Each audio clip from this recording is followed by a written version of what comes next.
ਅੱਜ ਅਸੀਂ ਇੱਕ ਬਹੁਤ ਵੱਡੀ ਲੜਾਈ ਦੇ ਬਾਰੇ ਸੋਚ ਰਹੇ ਹਾਂ।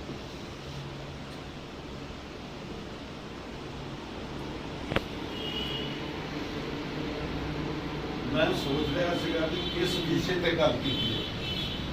मैं अपने आप सोच रहा ਸੀ कि ਅੱਜ ਅਸੀਂ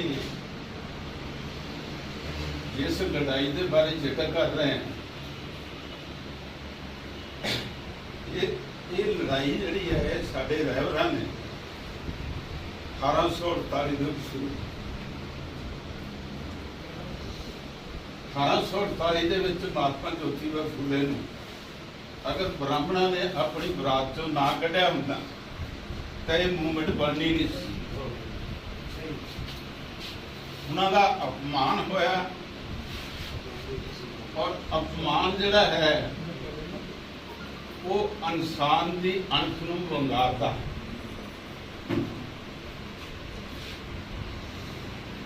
उन्होंने उस अपमान नूं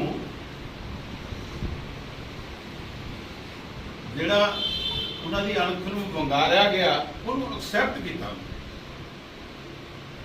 कि भी मैं मतलब इस वास्ते संघर्ष करांगा कि मान और अपमान जिहड़ा है ये समाज की जगीर नहीं है। इस देश के अंदर कोई जाति प्रथा है तो जन्म तो ही उच्चा है या बड़ा है। ये वास्ते मैं संघर्ष करांगा और उन्होंने अपना जिहड़ा संघर्ष सी वो 1848 दे विच जिस वक्त मार्क्स रशिया दे विच इस थ्योरी नूं लिख रहा सी। कार्ल मार्क्स ने उस वक्त तो क्लास स्ट्रगल की गल कर कि जिहड़े विक्टिमाइज है जिहड़े दबे हुए लोग हैं उन्होंने इकट्ठे होकर जिहड़ा दबा रहा उहदे विरुद्ध संघर्ष करना चाहिए। ये मार्क्स की थ्योरी है। तो उस वक्त ये थ्योरी जिहड़ी सी इंडिया विच लागू सी कि महात्मा फूले उस थ्योरी उत्ते अमल कर रहे थे। सो असीं जाने पंजाब दे विच बहुत जगह ते जिथे जाके मीटिंग लैनी है केडर लैनी है उस केडर दे विच कुछ साथी साडे जिहड़े अगाह वधू है वो ये सवाल रख दिंदे कि संघर्ष तो असीं भी कर रहे हैं। मैं कहा तुसीं संघर्ष जिहड़ा तुहानूं दस्सिया गया वो नहीं कर रहे क्यों? जे अगर मार्क्स नूं इस चीज़ का पता हुंदा कि इंडिया के अंदर जात पात है तो मार्क्स उहदे बारे जिक्र जरूर करता। मार्क्स नूं इस चीज़ के बारे पता नहीं सी। इसे करके ही बाबा साहब डॉक्टर अंबेडकर ने अपनी बायोग्राफी च लिखा है कि अगर मार्क्स नूं इस चीज़ का पता हुंदा तो जरूर प्रेरणा दिंदा कि पहले जाति पाति तोड़ो और फिर जोड़ो और फिर संघर्ष करो। सो इस करके बाबा साहब डॉक्टर अंबेडकर ने बड़ा ये बारे खर्च की उन्होंने वो बड़े देशों के बारे क्यों फिर लंबी हो जाएगी गल। मैं शॉर्ट दे विच मतलब ये दसना चाहना कि साडा रास्ता की ये जिक्र करने का मेरा मकसद ये है कि साडा ऑब्जेक्टिव की है और उस ऑब्जेक्टिव को असीं किस रास्ते से हासिल कर सकते। क्योंकि कोई विचारधारा है, विचारधारा तो बगैर समाज के विच तब्दीली नहीं आ सकती, रिफॉर्म नहीं आ सकते। रिफॉर्म जिन्हां लोगों ने लियाने समाज के विच परिवर्तन लियाना उन्होंने पहले अपने आप च परिवर्तन लिया पऊगा। उन्होंने वो थ्योरी समझनी पेगी कि समाज वास्ते मैं कितना फिट हाँ, मैं कितना समर्पित हाँ। जी विचारधारा समाज सुधार पार्टी की है ये वही समाज सुधार पार्टी है जिसने ਜਦੋਂ ਇਹ मूवमेंट चली समाजिक परिवर्तन की ते हरविंदर कौर साइकिल के ਸਾਡੇ ਨਾਲ ਚੱਲ, ਲੇਡੀਜ਼ ਵਿੰਗ ਨੂੰ ਲੀਡ ਕਰ ਲਈ। ਜੰਮੂ ਤੱਕ ਅਸੀਂ ਸਾਈਕਲ ਤੇ ਗਏ ਹਾਂ, ਸਾਈਕਲ ਮਾਰਚ ਕੀਤਾ, ਲੋਕਾਂ ਨੂੰ ਦੱਸਿਆ ਕਿ ਇਹ ਮੂਵਮੈਂਟ ਹੈ, ਜਾਗ ਜਾਓ, ਸੰਘਰਸ਼ ਕਰਨ ਵਾਸਤੇ ਤਿਆਰ ਹੋ ਜਾਓ, ਅਸੀਂ ਤੁਹਾਨੂੰ ਲੀਡ ਕਰਾਂਗੇ, ਅਸੀਂ ਤੁਹਾਡਾ ਨੇਤਰਤਵ ਕਰਾਂਗੇ। 11 ਨੰਬਰ ਹਾਈਵੇ ਸੰਗਰੂਰ ਤੋਂ ਸ਼ੁਰੂ ਹੋ ਕੇ ਦਿੱਲੀ ਤੱਕ ਅਸੀਂ ਮਾਰਚ ਕੀਤਾ, ਮੈਂ ਲੀਡ ਕੀਤਾ ਉਸ ਨੂੰ। ਉਸ ਦੇ ਵਿੱਚ ਲੋਕ ਸੜਕਾਂ ਦੇ ਉੱਪਰ ਆ ਕੇ ਦੇਖਣ ਵੀ ਇਹ ਨੀਲਾ ਜਿਹਾ ਝੰਡਾ ਲੈ ਕੇ ਕੌਣ ਆ ਗਿਆ। तो पूरे देश के अंदर श्रीनगर तो कामा तक साइकिल मार्च का असी 100 दिन का प्लान किया पूरे देश के। मेरे पास मैगजीन भी है, उसमें सारा है। वो असी 100 दिन के विच लोगों को जानकारी दी है कि भी ये साडे बजुर्गों की लड़ाई है, समानता समता और भाईचारे की लड़ाई है। इस दे विच तुहाडा सहयोग चाहिए तां असीं कामयाब हो सकते। सो उस दे विच सब तो पहली जिहड़ी गल है, जिहड़ी तुसीं शुरू कीता जिस चीज़ तो, बाबा साहब डॉक्टर अंबेडकर ने कहा कि सैल्फ प्रेज कदी ना करो, कोई हार हूर का मतलब कोई नहीं साडे मिशन दे। ठीक है, रिस्पैक्ट करो, विचार सुनो और अपने सुनाओ, ਤਾਂ ਭਾਈਵਾਲ ਤਾਂ ਆਪਣੀ ਸਾਂਝੀ ਵਾਰਤਾ ਹੋ ਸਕਦੀ, ਤਾਂ ਅਸੀਂ ਚੱਲ ਸਕਦੇ। ਜੇ ਆਪਾਂ ਆਪਸ ਵਿੱਚ ਹੀ ਬ੍ਰੇਕ ਕਰੀਏ, ਆਪਣੇ ਉਹ ਕਰੀਏ, ਇਹਦਾ ਕੋਈ ਮੀਨਿੰਗ ਨਹੀਂ ਹੈ, ਮੀਨਿੰਗਲੈਸ ਹੈ। ਸੋ ਇਹ ਜਿਹੜੀ ਮੂਵਮੈਂਟ ਹੈ, ਇਹ ਜਿਹੜੇ ਦੁਨੀਆ ਦੇ ਵਿੱਚ ਸਮਾਜ ਦੇ ਵਿੱਚ ਤਬਦੀਲੀ ਆਈ ਹੈ, ਜਿਨ੍ਹਾਂ ਦੇਸ਼ਾਂ ਦੇ ਵਿੱਚ ਰਿਫਾਰਮਸ ਲਾਗੂ ਹੋਏ ਹੈ, ਇਹ ਆਮ ਆਦਮੀ ਦੇ ਸਮਝਣ ਦੀ ਗੱਲ ਨਹੀਂ ਹੈ। ਇਹ ਤੁਸੀਂ ਸਮਝ ਸਕਦੇ ਆ ਜਿਹੜੇ ਪੜ੍ਹੇ ਲਿਖੇ ਆ, ਜਿਨ੍ਹਾਂ ਨੇ ਇਸ ਮੂਵਮੈਂਟ ਨੂੰ ਲੀਡ ਕਰਨਾ, ਅੱਗੇ ਲੈ ਕੇ ਚੱਲਣਾ, ਉਹਨਾਂ ਨੂੰ ਇਹ ਸਮਝਣ ਦੀ ਜ਼ਰੂਰਤ ਹੈ ਕਿ ਦੁਨੀਆ ਦੇ ਅੰਦਰ 4 ਵਿਚਾਰਧਾਰਾ ਹੈਗੀਆਂ, ਜਿਨ੍ਹਾਂ ਦੇ ਆਧਾਰ ਦੇ ਉੱਤੇ ਉੱਥੇ ਦੇ ਸਮਾਜ ਦੇ ਵਿੱਚ ਤਬਦੀਲੀ ਆਈ। ਇੱਕ ਵਿਚਾਰਧਾਰਾ ਹੈ ਮਿਸਟਰ ਅਗਸਟਨ, एक फिलोसफर होया, उन्हें कहा भाई मूर्ति पूजा करना, ये परमात्मा यही सब कुछ है, और उसके आधार के उत्ते तुहानू कुछ करने की कोई जरूरत नहीं, मूर्ति की पूजा करो, सवेरे उठ के सब कुछ मिल जाएगा, जो देवी को मंगो, देवतिया को मंगो, सब कुछ। दूसरे नंबर पे मिस्टर वोकल होया, एक फिलोसफर। वोकल की थ्योरी है कि भी जिस देश के अंदर भौतिक परिवर्तन आ जाए, कोई सोने की खान मिल जाए, कोई तेल का भंडार मिल जाए, कोई सानू होर तरह की ऊर्जा मिल जाए, जिहड़ी असीं बैठे बिठाए बेच के अपना घर चला सकीए, और उस देश के लोग जिहड़े खुशहाल हों, और हो ही रहा कंट्री, तुहानू पता ही है। तो मिस्टर वोकल की थ्योरी जिहड़ी है वो भौतिक परिवर्तन के उपर डिपेंड करती। उस तो बाद तीसरी थ्योरी है मिस्टर मार्क्स की, क्लास स्ट्रगल, कि दबे हुए लोगों को इकट्ठे होकर संघर्ष करना पेगा, तां जाके अपनी पहचान बनाओ, अपना हिस्सा मंगो, अपनी पर्सनैलिटी प्रोजेक्ट करो। इस चीज तो क्यों डरते हैं, दावा करने तो क्यों डरते हैं? डॉक्टर अंबेडकर और महात्मा फूले की जी मूवमेंट है, उस तो प्रेरणा इस चीज की मिलती है कि जो थोड़ा हक है उन्होंने क्लेम करने तो क्यों डरते हैं, क्यों नहीं करते क्लेम? वो क्लेम तां हो सकता है जे साडा संगठन हो, ठीक है। सो इस करके कास्ट और क्लास स्ट्रगल, डॉक्टर अंबेडकर ने कहा मैं मार्क्स की थ्योरी का सहमत है 50%, लेकिन जो साडे देश के अंदर समाजिक है व्यवस्था है, इसनूं बदलने की पहले जरूरत है। ये ना हो भी असीं एवें भोले भाले लोगों को स्ट्रगल च पा दईए, और स्ट्रगल बने ना, उन्होंने विचारधारा जी क्लीयर ना हो, वो अपने टारगेट के प्रति, अपनी विचारधारा के प्रति क्लीयर ही ना हो, सैल्फ कन्फ्यूज हो जाए, ठीक है। तो असीं चलीए कोई रस्ते चों मुड़िया वे क्योंकि मास्टरों का एवं कही जाते ये कुछ नहीं बनना। लेकिन वो जो टारगेट है वो सानू अपना अपने आप फिक्स करना पैना टारगेट की है।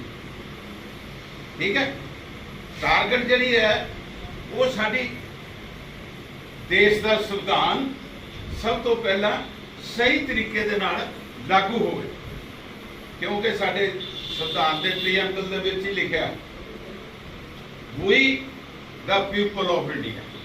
ਉਹਦੇ कोई नहीं लिखा ब्राह्मण क्षत्रिय वैश्य शूद्र, ये तो बनाई हुई चीज़ा। We the people of India take oath जो लैंदे फिर कसम खाते हैं भी असीं संविधान के प्रति समर्पित है। की करना चाहते हैं?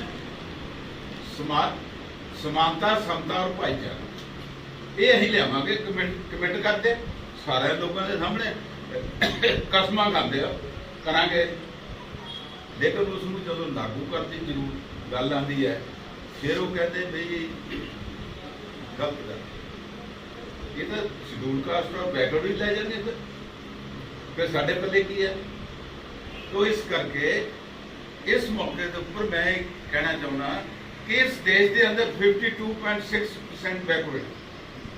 मंडल की रिपोर्ट पढ़ो, क्लीयर है किहड़ी जाति कितनी है, क्या सारा हिसाब क्लीयर है। ठीक है, उस तो बाद SC ST OBC है बाकी, और जिहड़े SC ST OBC है जिहड़े 52-53% है, इन्हां दी कोल पूंजी कितनी है? 1585 वाला फार्मूला लागू कर दी है तो 15% जिहड़े लोग है इस देश की धन दौलत के उपर काबज है, चाहे वो नेचुरल सोर्सेज है चाहे कोई भी है। पावर की गल है, पावर जिहड़ी है political power, bureaucrats power, finance power और पोलिटिकल पावर, ये जितनियां पावर्स है चाहे वो राजनीतिक शक्ति है चाहे वो पैसा खजाना धन दौलत है और जितने भी सोर्स है उस दे विच इस देश के अंदर जिहड़ा सिंडिकेट है वो हावी है। ये मैं इस करके तुहानूं कह रहा ये तुहाडे प्रचार का एक माध्यम है। जब तुम लैक्चर करना लोगों से जाके विचरना है तो अपनी एक सॉलिड विचारधारा बनाओ। हो सकता मेरे तो अच्छी विचारधारा भी तुम अपनी दे सको, वो वास्ते एक कमेटी बना लो ਜਿਹੜੀ ਇਹ डिसाइड करोगी कि ਅਸੀਂ मंच तो बोलना की है। ये ना हो भी शाम शरासी ਅਸੀਂ कुछ कह रहे हैं तो इतने जलंधर कुछ होर बोली जी, वो प्रेस वाले पकड़ लैन के वो कहते हीर साहब तो आप बोल रहे थे और इतने देसराज वाल कुछ होर ही बोली जाता। तो इस करके उन्होंने एक मत बनाना ये अपनी एक कमेटी का काम है जी इलैक्शन कमेटी होएगी। उस कमेटी के अंदर प्रोग्राम लेके जाएंगे कि कंस्टिट्यूएंसी वाइज असी ये प्रोग्राम करना। ठीक है, इस दे विच असी लेडीज़ नूं कितना उहदे शमूलीयत होएगी, लेडीज़ की, जेंट्स की, जिहड़ा यूथ विंग है या जिहड़े स्टूडेंट्स हैगे आ, सब जिहड़े डिपेंडेंट लोग है, एडवोकेट्स, हरेक कंस्टिट्यूएंसी दे विच घट्टो घट्ट एक वकील तुहाडे नाल होना जरूरी है, ये नोट कर लो। और दूसरी गल कि जिहड़े लर्नड परसन है समाज के, ठीक है, learn they which x employee चाहे वो IAS है चाहे IPS है, उन्होंने गाइडेंस बहुत जरूरी है। उन्होंने अपने पॉलिसी मेकिंग दे विच शमूलियत दो ताकि वो थोड़ा सेहत बना के दें, क्योंकि घट समा बहुत घट है। इस घट समय से ही ज़्यादा काम करना और राउंड द क्लॉक काम करना पड़ेगा। 4 घंटे सोना पड़ेगा, ये नहीं है कि हम 9 बजे उठ रहे हैं, नहीं, 4 घंटे सोने तो बाद अपनी दिनचर्या जी शुरू कर दो। ठीक है, तो लोगों के विच जाण वास्ते प्रिंट मटीरियल चाहिए या जो भी मटीरियल तुम चीज समझे, ठीक है, उस मटीरियल को लैके लोगों के जाओ और लोगों के विश्वास होएगा कि ये जो कह रहे हैं वो कर भी रहे। ਉਹਦੇ ਵਾਸਤੇ ਸਭ ਤੋਂ ਪਹਿਲੀ ਗੱਲ ਤਾਂ ਵਿਚਾਰਧਾਰਾ ਕਲੀਅਰ ਹੈ, ਟਾਰਗੇਟ ਕਲੀਅਰ ਹੈ, ਔਰ ਜਿਹੜੀ ਵਿਚਾਰਧਾਰਾ ਨੂੰ ਲੈ ਕੇ ਅਸੀਂ ਟਾਰਗੇਟ ਰੱਖਿਆ ਉਹ ਤੁਸੀਂ ਸੈਲਫ ਐਨਾਲਿਸਿਸ ਵੀ ਕਰ ਸਕਦੇ ਆ, ਆਪਣੇ ਆਪ ਹੀ ਚੈੱਕ ਕਰ ਸਕਦੇ ਵੀ ਅਸੀਂ ਪਹੁੰਚੇ ਕਿੱਥੇ ਤੱਕ, ਕਿਉਂਕਿ ਲੋਕਾਂ ਦਾ ਰਿਸਪੌਂਸ ਤੁਹਾਡੀ ਜਿਹੜੀ ਅਚੀਵਮੈਂਟ ਤੇ ਡਿਪੈਂਡ ਕਰਦਾ। ਇਹਦੇ ਵਾਸਤੇ ਇੱਕ ਸਪਸ਼ਟ ਗੱਲ ਹੈ, ਆਵਰ ਗੇਨ देयर लॉसेस। ਜਦੋਂ ਤੁਸੀਂ ਪ੍ਰਾਪਤੀ ਵੱਲ ਵਧੋਗੇ ਤਾਂ ਜਿਹੜੇ ਲੋਕ ਇਸ ਦੇਸ਼ ਦੇ ਉੱਪਰ ਰਾਜ ਕਰ ਰਹੇ ਹੈ ਉਹਨਾਂ ਨੂੰ ਬਹੁਤ ਤਕਲੀਫ ਹੋਣੀ ਹੈ। ਜਿੰਨੀ ਤੁਹਾਡੀ ਆਵਾਜ਼ ਜ਼ਿਆਦਾ ਬੁਲੰਦ ਹੋਊਗੀ ਉਨੀ ਜ਼ਿਆਦਾ ਉਹਨਾਂ ਨੂੰ ਤਕਲੀਫ ਹੋਣੀ ਹੈ, ਉਹ ਜ਼ਿਆਦਾ ਸੁਚੇਤ ਹੋਣਗੇ। ਔਰ ਫਿਰ ਜਿਹੜੇ ਸਾਡੇ ਵਿਰੋਧੀ ਆ ਉਹ ਇਕੱਠੇ ਵੀ ਹੋ ਸਕਦੇ, ਇਕੱਠੇ ਵੀ ਹੋਣਗੇ ਜਿੱਥੇ ਉਹਨਾਂ ਨੂੰ ਮਾਰ ਪੈ ਰਹੀ ਹੈ। ਲੇਕਿਨ ਸਾਡੀ ਜਿਹੜੀ ਨੀਤੀ ਹੈ ਉਹਦੇ ਬਰਾਬਰ ਹੋਣੀ ਚਾਹੀਦੀ ਹੈ। ਸਾਡੀ ਨੀਤੀ ਕੀ ਹੈ ਕਿ ਜਿਹੜੇ ਸਾਡੇ ਸਮਾਨ ਵਿਚਾਰਧਾਰਾ ਦੇ ਲੋਕ ਹੈ, ਚਾਹੇ ਉਹ ਕਿਸੇ ਪਾਰਟੀ ਨਾਲ ਜੁੜੇ ਹੋਏ ਹੈ, ਚਾਹੇ ਉਹਨਾਂ ਨੇ ਸਮਾਜਿਕ ਸੰਗਠਨ ਬਣਾਇਆ, ਚਾਹੇ ਉਹਨਾਂ ਨੇ ਕੋਈ ਵੀ ਧਾਰਮਿਕ ਸੰਗਠਨ ਬਣਾਇਆ, ਜਿੱਥੇ ਕਿਤੇ ਵੀ ਉਹਨਾਂ ਦੀ ਗਤੀਵਿਧੀ ਹੈ, ਛੋਟੇ ਤੋਂ ਬੜੇ, ਕਿਉਂਕਿ ਛੋਟੀ ਗਤੀਵਿਧੀ ਜਿਹੜੀ ਹੈ ਉਹ ਵੀ ਜ਼ਿਆਦਾ ਇੰਪੈਕਟ ਕਰ ਸਕਦੀ। ਛੱਪੜ ਦੇ ਵਿੱਚ ਤੁਸੀਂ ਟੈਂਕਰੀ ਗਏ ਹੋ ਨਾ, ਰਿਪਲ ਬਾਹਰ ਆਉਂਦੇ, ਠੀਕ ਹੈ। ਤੁਹਾਡੀ ਜਿਹੜੀ ਗੱਲ ਕਹੀ ਵੀ ਹੈ ਉਹਦਾ ਅਸਰ ਇੰਨਾ ਹੋਣਾ, ਜਿੰਨਾ ਉਹਨੇ ਡੂੰਘੇ ਜਾਈ ਜਾਣਾ ਉਤਨੀ ਰਿਪਲ ਬਾਹਰ ਆਈ, ਉਨਾ ਹੀ ਅਸਰ ਸਮਾਜ ਦੇ ਵਿੱਚ ਜਾਏਗਾ, ਲੋਕਾਂ ਦੇ ਉੱਪਰ ਪਊਗਾ, ਠੀਕ ਹੈ ਨਾ। ਤੋ ਇਸ ਕਰਕੇ ਪਹਿਲੀ ਗੱਲ ਤਾਂ ਟਾਰਗੇਟ ਸਾਡਾ ਸਮਝ ਆ ਗਿਆ ਵੀ ਅਸੀਂ ਮਿਸ਼ਨ ਨੂੰ ਲੈ ਕੇ ਚੱਲ, ਮਿਸ਼ਨ ਕਲੀਅਰ ਹੈ, ਕੋਈ ਡਾਊਟ ਨਹੀਂ। ਔਰ ਦੂਸਰੀ ਗੱਲ ਕਿ ਅਸੀਂ ਆਪਣਾ ਟਾਰਗੇਟ ਫਿਕਸ ਕੀਤਾ ਹੈ ਕਿ ਐਨੇ ਐਮਐਲਏ ਅਸੀਂ ਲੜਾਉਣੇ, ਠੀਕ ਹੈ। ਉਹਦੇ ਵਾਸਤੇ ਪਲੇਟਫਾਰਮ ਕੀ ਬਣਦਾ, ਨੈਗੋਸ਼ੀਏਸ਼ਨ ਕਿਹਦੇ ਨਾਲ ਕਰਨੀ ਹੈ, ਕਿਹਦੇ ਨਾਲ ਨਹੀਂ ਕਰਨੀ।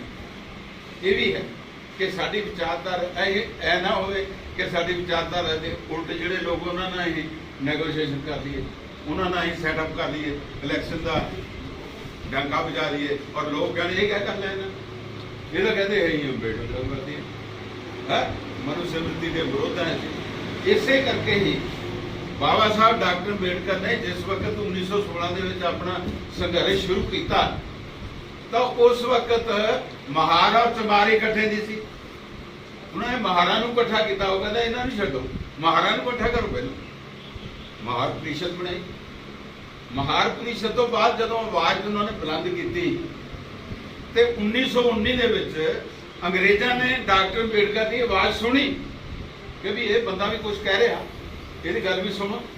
ਉਹਨਾਂ ਨੇ ਆਪਣੀ CID ਦੇ ਆਧਾਰ ਦੇ ਉੱਪਰ 1919 ਦੇ ਵਿੱਚ ਸਭ ਤੋਂ ਪਹਿਲਾ ਐਕਟ ਬਣਾਉਣਾ ਪਿਆ ਅੰਗਰੇਜ਼ਾਂ ਨੂੰ, ਬਾਬਾ ਸਾਹਿਬ ਡਾਕਟਰ ਅੰਬੇਡਕਰ ਦੇ ਦਬਾਅ ਦੇ ਥੱਲੇ ਕਿ ਜਿੰਨੀ ਦੇਰ ਤੱਕ ਤੁਸੀਂ ਕੋਈ ਐਕਟ ਹੀ ਨਹੀਂ ਬਣਾਉਂਦੇ, ਇੱਥੇ ਬ੍ਰਾਹਮਣ ਹੀ ਆਪਣੀ ਉਹ ਕਰੀ ਜਾਂਦੇ, ਕਿਉਂਕਿ ਪੇਸ਼ਵਾ ਦਾ ਰਾਜ ਤਾਂ ਖਤਮ ਹੋ ਗਿਆ। ਹੁਣ ਪੇਸ਼ਵਾ ਦਾ ਰਾਜ ਜਦੋਂ ਖਤਮ ਹੈ ਤਾਂ ਫਿਰ ਇਸ ਦੇਸ਼ ਦੇ ਅੰਦਰ ਕੋਈ ਐਕਟ ਤਾਂ ਬਣੇ ਜਿਸ ਦੇ ਆਧਾਰ ਦੇ ਉੱਤੇ ਅਸੀਂ ਆਪਣਾ ਦਾਅਵਾ ਠੋਕ ਸਕੀਏ, ਉਹਨੂੰ ਪ੍ਰਾਪਤ ਕੀਤਾ ਨਹੀਂ ਪ੍ਰਾਪਤ ਕੀਤਾ ਉਹਦੇ ਬਾਰੇ ਸੋਚ ਸਕੀਏ।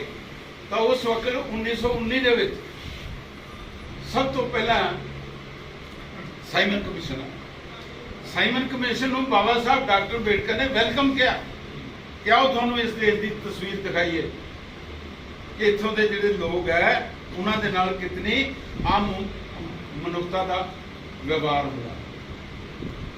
ਉਹਨਾਂ ਨੂੰ ਕੋਈ ਪੜ੍ਹਨ ਲਿਖਣ ਦਾ ਅਧਿਕਾਰ ਨਹੀਂ, ਜਾਣ ਆਉਣ ਦਾ ਅਧਿਕਾਰ ਨਹੀਂ, ਕਿਤੇ ਬਹਿਣ ਦਾ ਅਧਿਕਾਰ ਨਹੀਂ, ਠੀਕ ਹੈ। ਤੋ ਇਸ ਕਰਕੇ ਉਸ ਵਕਤ ਉਹਨਾਂ ਨੇ ਸੋਚਿਆ ਵੀ ਹਾਂ ਵੀ ਇਹ ਤਾਂ ਗੱਲ ਡਾਕਟਰ ਅੰਬੇਡਕਰ ਕਹਿ ਰਹੇ ਠੀਕ ਹੈ, ਇਹ ਤਾਂ ਸੁਣਨਾ ਪਊਗਾ। ਉਹਨਾਂ ਨੇ ਕਮਿਸ਼ਨ ਨਿਯੁਕਤ ਕੀਤਾ ਔਰ ਕਮਿਸ਼ਨ ਦੀ ਜਿਹੜੀ ਰਿਪੋਰਟ ਹੈ ਉਸ ਰਿਪੋਰਟ ਦੇ ਮੁਤਾਬਕ 1930 ਦੇ ਵਿੱਚ ਫਸਟ ਰਾਉਂਡ ਟੇਬਲ ਕਾਨਫਰੰਸ ਹੋਈ। ਉਹਨਾਂ ਨੇ ਕਿਹਾ ਆਓ ਇੱਥੇ ਬੈਠੋ ਔਰ ਇਹਦਾ ਸਮਾਧਾਨ ਤੁਸੀਂ ਦੱਸੋ, ਅਸੀਂ ਰਾਜ ਕਰ ਰਹੇ ਹਾਂ, ਅਸੀਂ ਇਹ 'ਚੋਂ ਕੀ ਕਰ ਸਕਦੇ ਹਾਂ, ਕਿਉਂਕਿ ਅੰਗਰੇਜ਼ ਜਿਹੜੇ ਸੀ ਉਹ ਬੜੇ ਇਨਸਾਫ ਪਸੰਦ ਸੀ। ਉਹਨਾਂ ਨੇ ਉਸ ਆਵਾਜ਼ ਨੂੰ ਸੁਣਿਆ, ਬੁਲਾਇਆ ਔਰ 1930 ਦੇ ਵਿੱਚ ਪਹਿਲੀ ਦਫਾ ਬਾਬਾ ਸਾਹਿਬ ਡਾਕਟਰ ਅੰਬੇਡਕਰ ਔਰ ਮਹਾਤਮਾ ਗਾਂਧੀ ਆਮੋ ਸਾਹਮਣੇ ਸੀ ਔਰ ਮਹਾਤਮਾ ਗਾਂਧੀ ਨੇ ਹੱਥ ਜੋੜੇ ਕਿ ਡਾਕਟਰ ਅੰਬੇਡਕਰ ਆਪਣੀ ਗੱਲ ਹੈ, ਆਪਾਂ ਬੈਠ ਕੇ ਕਰ ਲੈਣੇ। ਉਹਨਾਂ ਕਹਿੰਦੇ ਬਿਲਕੁਲ ਇਹ ਨਹੀਂ ਹੋ ਸਕਦਾ, उस वक्त ये जेल च बंद सी महात्मा गांधी। उस ने क्या अंदोलन किहड़ा कोई इदां दा कर रहा सीगा अंदर काफर 1930 31 और 32 ये 3 मीटिंगां जिहड़ियां राउंड टेबल कॉन्फ्रेंस दे विच होईयां तां जाके सानू किमनल अवार्ड जिहड़ा है वो अंग्रेज़ां ने दिता। हुण किमनल अवार्ड की है वो एक बहुत लंबी चौड़ी गल है, ਉਹਦੇ बारे ਤੁਹਾਨੂੰ जानकारी ਲੈਣੀ ਚਾਹੀਦੀ है। किमनल अवार्ड ਦੇ ਵਿੱਚ ਕੀ ਹੋਇਆ, ਸਾਨੂੰ ਪੜ੍ਹਨ ਲਿਖਣ ਦਾ ਅਧਿਕਾਰ ਮਿਲ ਗਿਆ, ਵੋਟ ਦਾ ਅਧਿਕਾਰ ਮਿਲ ਗਿਆ, ਕਿਤੇ ਵੀ ਜਾਣ ਦਾ ਸਾਨੂੰ ਅਧਿਕਾਰ, ਰਾਈਟ ਟੂ ਪ੍ਰੋਪਰਟੀ ਮਿਲੇ। ਇਹ 4 ਅਧਿਕਾਰ ਮੇਨ ਤੌਰ ਤੇ ਸਾਨੂੰ ਕਿਮਨਲ ਅਵਾਰਡ ਦੇ ਵਿੱਚ ਦਿੱਤੇ, ਜਿਹਦੇ ਤੇ ਅਸੀਂ ਕਹਿ ਸਕਦੇ ਹਾਂ ਕਾਨੂੰਨੀ ਤੌਰ ਤੇ ਹੱਕਦਾਰ ਸੀ। ਔਰ ਉਸੇ ਆਧਾਰ ਦੇ ਉੱਪਰ ਰਿਜ਼ਰਵੇਸ਼ਨ ਸ਼ੁਰੂ ਹੋਈ। ਜਿਹੜੇ ਸਾਡੇ ਪੜ੍ਹੇ ਲਿਖੇ ਸਾਥੀ ਹਨ उन्होंने ये चीज़ समझ लेनी चाहिए कि अंग्रेजा ने उस वक्त क्या भी कास्ट शेड्यूल बनाओ, कास्ट का शेड्यूल बनया और इन्ने तेज सी है ब्राह्मण, इन्होंने उन्होंने शेड्यूल कास्ट कहना शुरू कर दिया और साढ़े लोगों ने मान लिया क्योंकि जानकारी नहीं सी। इस करके वो कास्ट शेड्यूल जो अज भी चल रहा कास्ट शेड्यूल, उस कास्ट शेड्यूल के आधार के उपर रिजर्वेशन मिलती है, बैकवर्ड नूं मिलती है, SC ST नूं मिलती है। ये कोई इन्हां दी देन नहीं है। देश आज़ाद होने तो बाद उस कई अमेंडमेंट होईयां, वो एक इतिहासक तथ्य है कि जिहड़ियां अमेंडमेंट्स होईयां उस अमेंडमेंट दे विच साडे जिहड़े चुणे होए बंदे जिहड़े पार्लीमेंट 'च 120 MP बैठे साडे अपने, उन्हां दा की किरदार रहा, उन्होंने की कीता, क्या वो विरुद्ध आवाज उठाई? एक दफा बूटा सिंह लैके गया 120 MP कि भी ये साडा मैमोरेंडम दो, साडियां दुख तकलीफां, वो बाद दे विच ओहदी छुट्टी करती बूटा सिंह दी, क्योंकि ये देश के अंदर जो सिस्टम चल रहा है वो सैंडीकेट सिस्टम के शुगर जिहड़ी है ਉਹਦਾ सैंडीकेट है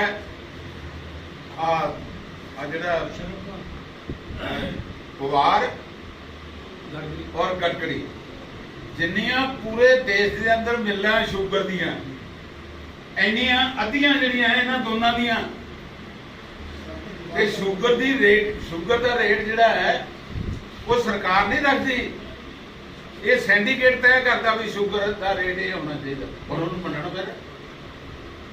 सैकंड, स्टील सैंडीकेट, जिन्नी भी स्टील के कारखाने चाहे वो सरकारी है चाहे प्राइवेट है, उन्होंने एक सैंडीकेट है, नैक्सस है, वो नैक्सस के इन्होंने लोगों को पैसा देंगे, वो सरिया का रेट जो मर्जी रख, कोई देखा होना सरिया कभी 500 पा जाता, किन कुछ के बदे क्या इंडैक्स है, महंगाई का इंडैक्स डाउन होगा, सरिया तेज है, सीमेंट तेज है, फिर सीमेंट सैंडीकेट है।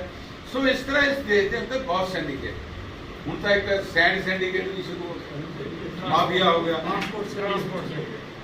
गुड्डे इकट्ठे करो और जितों मर्जी ट्रक भरो और जिन्ने का मर्जी बेचो, चाहे 4500 बेचो, 1000 रुपए के डेली कमाई हो रही है। सो ये नवे नवे जिहड़े सैंडीकेट है इन्हों पोलिटिकल लोग जिहड़े वो देंगे, उन्होंने शतम सहायता मिलता सब, ठीक है। तो फिर गरीब का हिस्सा क्या, गरीब जाएगा कितने, जिन्हें रोटी रोजी कमानी है वो की करूगा, कितों रोटी रोजी कमाएगा? खेत के जाऊगा तो जिम्मेदार ने कहना नहीं भी दिहाड़ी इन्नी देनी, लैनी लै नहीं तो जाओ, मेरे को होर दिहाड़ीदार बहुत, एक्सप्लाइटेशन हो रही, जगह जगह पर एक्सप्लाइटेशन हो रही। सो इस करके मेरा इस मौके के उपर ये कहना है कि साडी जिहड़ी लड़ाई है वो हुण जिहड़ी अज लड़ाई है वो आर्थिकता की, वो पहले वाली लड़ाई बदल गई हुण कि रिजर्वेशन चाहिए, चलो लोग इकट्ठे होते थे, तंबा मारिया, ठीक है, वो करता सारा कुछ, जो कुछ साडे रोजगार के साधन वास्ते इस देश के अंदर बनया वो इन्होंने सारा सत्यानाश कर। वाजपेयी की सरकार के टाइम के उपर एक मिनिस्ट्री बनी, डिसइन्वेस्टमेंट मिनिस्ट्री, शोरी जरा सी उन्होंने हैड बनाता, कि जितने कारखाने लगे जिथे इन्होंने लोगों को रोजगार मिलता है SC/ST खत्म कर 252 पब्लिक सैक्टर और छोटे मोटे ਜਿਹੜੇ ਸਟੇਟਾਂ ਦੇ ਹੈਗੇ ਆ ਉਹਦਾ ਤੁਸੀਂ ਦੇਖ ਸਕਦੇ ਹੋ। ਉਹ ਸਾਰਾ ਸਾਧਨ ਸੀ ਸਾਡਾ। ਉਹ ਕਿਉਂ ਸੀ? ਜਦੋਂ ਇਹਨਾਂ ਸਾਰਿਆਂ ਨੇ ਇਕੱਠੇ ਹੋ ਕੇ RSS ਨੇ ਔਰ ਕਾਂਗਰਸੀਆਂ ਨੇ ਬਹਿ ਕੇ ਸੋਚਿਆ ਵੀ ਇਹ ਤਾਂ ਸਾਡੇ ਸਿਸਟਮ ਦੇ ਵਿਰੁੱਧ ਬਹੁਤ ਲੰਬੀ ਲੜਾਈ ਸ਼ੁਰੂ ਹੋ ਗਈ ਤੇ ਸਾਡਾ ਤਾਂ ਇੱਥੇ ਰਹਿਣਾ ਬੜਾ ਮੁਸ਼ਕਲ ਹੋ ਜਾਣਾ। ਉਹਨਾਂ ਨੇ ਕਿਹਾ ਵੀ ਇਹ ਪਤਾ ਕਰੋ ਵੀ ਇਹ ਲੜਾਈ ਕਿੱਦਾਂ ਸ਼ੁਰੂ ਹੋਈ ਹੈ, ਕਿੱਥੋਂ ਹੋਈ ਸ਼ੁਰੂ, ਕਿਹੜੇ ਲੋਕ ਆ ਜਿਹੜੇ ਪੇਟ ਭਰ ਕੇ ਖਾ ਰਹੇ ਆ। ਤਾਂ ਉਹਨਾਂ ਦੀ ਆਖ ਇਹ ਗਈ ਕਿ ਪਬਲਿਕ ਸੈਕਟਰ ਦੇ ਅੰਦਰ ਜਿਹੜਾ EMPLOYE ਹੈ ਉਹ ਪੇਟ ਭਰ ਕੇ ਖਾ ਗਿਆ।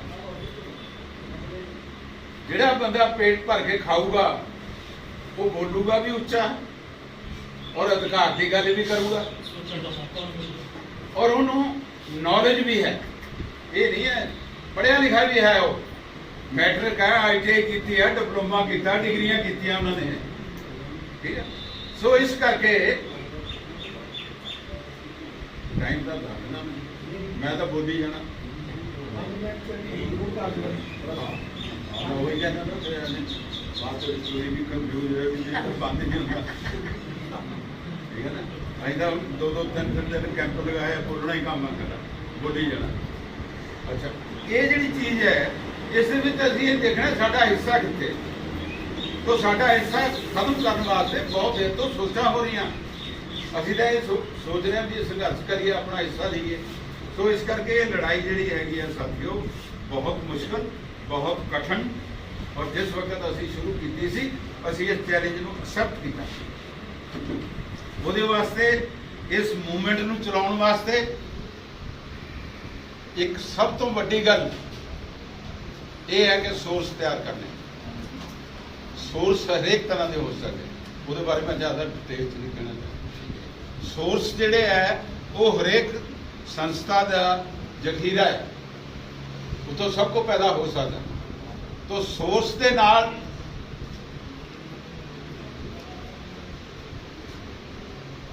समर्पित वाले लोग जिहड़े सोर्स तो ही तैयार करने हैं उहदे नाल समर्पित वाले लोग चाहिए, ठीक है।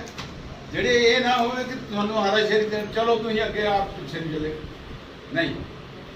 समर्पित उन्हां दा ऑर्गेनाइजेशन के प्रति, समाज के प्रति समर्पित होवे कि हाँ जी असी जितनी देर तक अपना गोल नहीं हासिल करते उदों तक असी पिछे नहीं हट सकते। क्योंकि डॉक्टर अम्बेडकर ने कहा कि tell the slave that he is slave when they will woken they will revolt. कि जिहड़ा गुलाम है उन्हें सिर्फ ये दसना भी तू गुलाम है, बाकी उहदा काम है उन्हें करना। तो इस करके असी नहीं ये कह रहे, असी जो लोगों के विच जाना असी उन्होंने दी कोटेशनां जिहड़ियां वो कोट करनी आ। स्वामी विवेकानंद ने ये चीज़ कही, नोट कर लो चाहे। स्वामी विवेकानंद ने ये चीज़ कही कि you caste Hindu treat them politely, otherwise if they are waken and awaken they must, they will blow you with puff of wine. कि जिस तरह हथेली के ऊपर चीज़ रख के उड़ा दी जाती है ना, इस तरह वो लोग सानू उड़ा उन्होंने मानवता का व्यवहार कर। तो असीं उन्होंने ये चीज़ दसनी है भी ये तुहाडे गुरुआं ने कहा, असीं जो काम कर रहे हैं ये तुसीं भी हिस्सा पाओ, तुसीं भी साडे नाल चलो। तो लोग तुहाडा गल सुनणगे और तुहाडे नाल चलणगे, क्योंकि समाज दे विच सारे लोग जिहड़े बेकार नहीं हुंदे, सारे लोग जिहड़े हैगे भ्रिष्टाचारी नहीं है, सारे लोग अतवादी नहीं है, वो मानवतावादी भी लोग है जिहड़े कि गिरे नूं उठाउण वाले, वो मूँह पानी पाउण वाले। तो इस करके साडी इस मूवमेंट का जिहड़ा मेन ऑब्जेक्टिव है, बाकी गल्लां तां असीं गाहे गुहाए इत्थे केडर दे नाल साझे करांगे, दसांगे, उन्होंने प्रोग्राम बना के देवांगे। कंस्टीट्यूएंसी वाइज अलग अलग कंस्टीट्यूएंसी का अलग अलग प्रोग्राम होएगा, ये भी नोट कर लो। और उसके वास्ते कई चीज़ों का ध्यान रखना पऊगा, तां असीं जाके इन जित वाल बढ़ सकते हैं, ठीक है। हालात बहुत अच्छे हैं, इस टाइम के उत्ते मायूसी वाली 1% भी गल नहीं। जो हालात पंजाब दे है इस हालात दे विच इस पार्टी नूं अगे जाना और टीचे नूं हासिल करना बहुत मुश्किल नहीं मेरे हिसाब से। बहुत सुनहरी मौका है और असीं यह जी सैटअप बना के देंगे कि लोग आकर्षित होण, लोग तुहाडे अल आउण, लोग तुहाडे कोल समा मंगण भी सानूं मीटिंग का टाइम दिओ। ये जिहड़ी सिचुएशन नूं पैदा करना ये तुहाडे वर्कर के उपर डिपेंड करदा, जिन्हां ने लीड करना लीडरां ने उन्हां दे उपर डिपेंड करदा। ठीक है, ये नहीं है कि नहीं है। साडे एक DGP रिटायर सी नहीं उस वक्त DGP सी जब मैं इलैक्शन लड़ा ते उस तो बाद कई मुश्किलां भी आउंदियां इलैक्शन लड़न तो बाद कई ते उन्हां दी एक गल मैनूं बड़ी अज तक मेरे जैन दे विच है रखी। वो कहते यार अमृतलाल तुहाडे कोल सोशल अथॉरिटी है, क्लेम क्यों नहीं करते तुसीं? जिहड़ा मर्जी दरवाजा खोलो जाके, जिहड़े मर्जी दफ्तर च बड़ो, कौन रोक सकदा तुहानूं?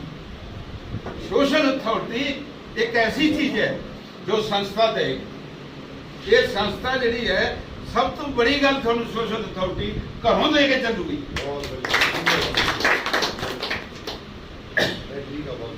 सो ज़्यादा ना मैं बोलता होया इस मौके के उपर समय की घाट करके मैं इस मौके पर इन्ना ही बोलना ठीक समझदा।